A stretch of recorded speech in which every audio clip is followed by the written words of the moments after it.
இன்னைக்கு குறளின் குறள் இந்த அத்தியாயத்துல உங்களுக்கு நான் சொல்ல இருப்பது கல்வியினுடைய ரொம்ப முக்கியமான விஷயத்தை தான் நான் உங்களோட பகிர்ந்து கொள்ள போகிறேன்.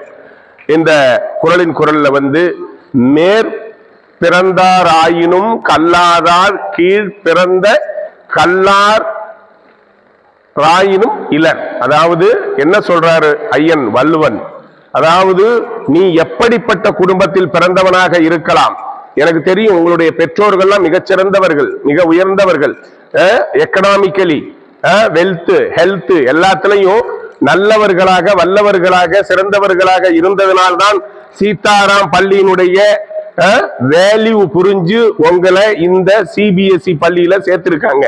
நிச்சயமாக அவர்கள் எல்லோருமே உயர்ந்தவர்கள் தான். ஆனா குழந்தைகளே, ஒரு விஷயத்தை நீங்கள் நினைவில் கொள்ள வேண்டும். உங்களில் சிலர் படிப்பதற்கு ரொம்ப கஷ்டமாக இருப்பதாக நினைக்கிறீர்கள். உங்களில் சிலர் எழுதுவதை ரொம்ப சிரமப்பட்டு எழுதுகிறீர்கள். படிப்பதையும் அப்படித்தான், படித்து நினைவு கூறுவதையும் அப்படித்தான், ரொம்ப சோம்பேறித்தனம் படுகிறீர்கள். இப்படி நீங்கள் கல்வியினுடைய அருமையை உணராமல் கல்வியில கவனத்தை செலுத்தாமல் நீ இருந்தால், நீ எவ்வளவு பெரிய மேற்குடியில பிறந்திருந்தாலும் வள்ளுவர் சொல்வது, நீ இழி பிறப்பு, அதாவது தாழ்ந்த குடியில பிறந்த உன்னுடைய பெற்றோருக்கு மிகப்பெரிய கேவலத்தை நீ உண்டு பண்ணுகிறாய் என்று சொல்கிறார். அப்ப இன்னையிலிருந்து பிள்ளைகளை நீங்கள் ஒவ்வொருத்தரும் நினைவில் வைத்துக் கொள்ள வேண்டும்.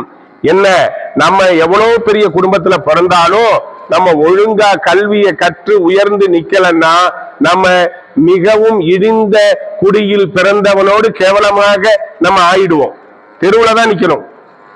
ஆக கல்வியினுடைய முக்கியத்துவத்தை நீங்கள் உணர வேண்டும். கல்வி மட்டும்தான் உங்களை உயர்த்தி பிடிக்கக்கூடிய ஒரு என்ன சொல்றது, தோணி என்று சொல்லலாம், ஏணி என்று சொல்லலாம். கல்வி இந்த காலத்துல நீ எவ்வளவு பெரிய குடும்பம், நீ யாரு இன்னாரு அதெல்லாம் தேவையில்லை. படிச்சுட்டா போதும். படிச்சுட்டா உன்னை யாரும் உன்னை தோற்கடிக்க முடியாது. உன் வாழ்க்கையில நீ நினைத்த மாதிரி மகிழ்ச்சியா சந்தோஷமா நீ மட்டும் இல்ல, இந்த சமூகத்தையும் நீ வாழ வைப்பாய், இந்த சமூகத்திற்காகவும் நீ கொடுப்பாய், அள்ளி அள்ளி கொடுப்பாய். அப்படி என்றால் நீ நல்ல கல்வியை பெற வேண்டும். எனவே இன்னையிலிருந்து பிள்ளைகளே நல்லா மனசுல வைங்க, கல்வியை தவிர வேற எதுவுமே இல்லை. வள்ளுவர் இன்னொன்னு சொல்லியிருக்காரு, நீ 7 பிறப்புக்கும் உன்கிட்ட இருக்கிற ஆடி காரு மாடி வீடு நகை நட்டு இதெல்லாம் உன் கூட வராது. நீ கற்ற நீ பெற்ற அறிவு ஆற்றல் கல்வி, அதுதான் உன் ஜீவனோடு உன்னோடு நிழலாக வரக்கூடிய ஒன்றே ஒன்று நீ பெற்ற திறன் ஆற்றல் கல்வி மட்டும்தான். எனவேதான் நான் திரும்ப திரும்ப திரும்ப திரும்ப சொல்லுகிறேன், குழந்தைகளே, கல்வியை தவிர உனக்கு வேற எதுவுமே முக்கியம் இல்லை. சரியா? சில பிள்ளைகள் நீங்க ரொம்ப சோம்பேறித்தனத்தினால ரொம்ப வேதனைப்படுறீங்கன்னு நான் பாக்குறேன் இல்லையா? தயவு செய்து அந்த சோம்பலை எல்லாம் தூக்கி போட்டு என்ன, நீங்க கவனமாக உங்களுடைய கல்வியில உங்களுடைய ஸ்ட்ரென்த்தை உங்களுடைய அச்சீவ்மெண்ட்டை நீங்க காட்டுங்க. அது உங்களை தூக்கிட்டு போகும் ராக்கெட் மாதிரி. நன்றி, வணக்கம்.